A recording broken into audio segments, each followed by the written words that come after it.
పాల్వాయి హరీష్ రావు గారు వ్యక్తం చేసినటువంటి వారి యొక్క అనుమానాలను నివృత్తి చేయడం కోసం అధ్యక్ష, ప్రస్తుత ప్రభుత్వం ఇప్పటి వరకు 829 కోట్ల 12 లక్షల రూపాయలను రిలీజ్ చేయడం జరిగింది అధ్యక్ష. అదేవిధంగా ఇప్పటి వరకు అథెంటిక్గానే మేము చెప్పేది, దాన్ని దాయాల్సిన అవసరం లేదు, ఉన్న బకాయిలు 5,520 కోట్ల 60 లక్షల రూపాయలు బకాయి ఉంది అధ్యక్ష. ఇందులో మా రాజేశ్వర రెడ్డి అన్న చాలా మేము గత ప్రభుత్వంలో అన్నీ క్లియర్ చేసినామని మాట్లాడిండ్రు అన్న. చెప్తున్న 3,000 కాదు, 4,341 కోట్ల 50 లక్షల రూపాయలు మీరు బకాయి పెట్టిపోయినరు. దాంట్లో మా గవర్నమెంట్ వచ్చిన తర్వాత అయిన బకాయి ఎంత అంటే 1,179 కోట్ల 10 రూపాయలు. మా ప్రభుత్వం వచ్చినాక 7/12/2023 7వ తారీఖు నాడు మనం ప్రమాణ స్వీకారం చేసిన తర్వాత నుంచి మేము లెక్కగట్టింది 1,179 కోట్ల 10 లక్షల అధ్యక్ష. ఇప్పటి వరకు ఉన్న బకాయిలు అన్ని కలుపుకుంటే మరి 5,520 కోట్ల 60 లక్షలని మేము చెప్పడం జరిగింది అధ్యక్ష. దీంట్లో దాచిపెట్టడానికి ఏం లేదు. వాస్తవంగా మీరు చెప్పినటువంటి బాధలు, పిల్లలు గతం నుంచి కూడా ప్రైవేట్ స్కూళ్ళల్లో చదువుకొని, ఇది వాస్తవానికి కాంగ్రెస్ ప్రభుత్వం ఆనాటి స్వర్గీయ రాజశేఖర రెడ్డి గారు తీసుకొచ్చినటువంటి గొప్ప పథకం.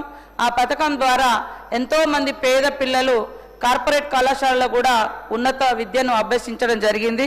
కానీ గత 10 సంవత్సరాల కాలంలో మీరు సరిగ్గా ఇవ్వక, ఫీజులు కట్టక, సర్టిఫికెట్స్ రాక, వాళ్ళ ఎగ్జామ్స్ ఫర్దర్ స్టడీస్ కానీ లేదా ఎంప్లాయీగా అప్లై ఉద్యోగ నోటిఫికేషన్స్ వచ్చినప్పుడు అప్లికేషన్ పెట్టుకోవడానికి కూడా సర్టిఫికెట్స్ లేక ఇబ్బంది పడ్డ రోజులు కూడా ఉన్నాయి అధ్యక్ష.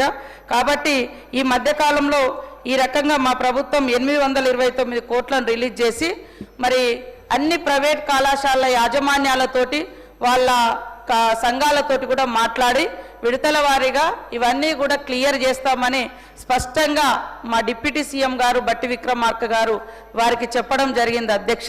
తప్పకుండా ఇక్కడ నుంచి మేము యాజమాన్యాలకు కూడా పిలుపునిస్తా ఉన్నాం.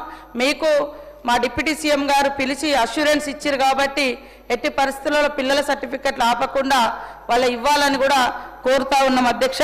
అదేవిధంగా తొందరలోనే, ఎందుకంటే మా యొక్క పథకం ఇది కాంగ్రెస్ ప్రభుత్వం పెట్టినటువంటి పథకం, ఇప్పుడు కూడా మా ప్రభుత్వం ఎడ్యుకేషన్కు మరి ప్రయారిటీ ఇస్తుంది కాబట్టి తొందరలోనే ఈ బకాయిలు చెల్లించే విధంగా మేము చేయడం జరుగుతుంది అధ్యక్ష. ఇందులో 1,200 కోట్లకు పైగా టోకెన్స్ రైజ్ అయి ఉన్నాయి.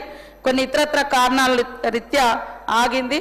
తొందరలోనే క్లియర్ చేస్తామని తెలియజేస్తా ఉన్నాం అధ్యక్ష.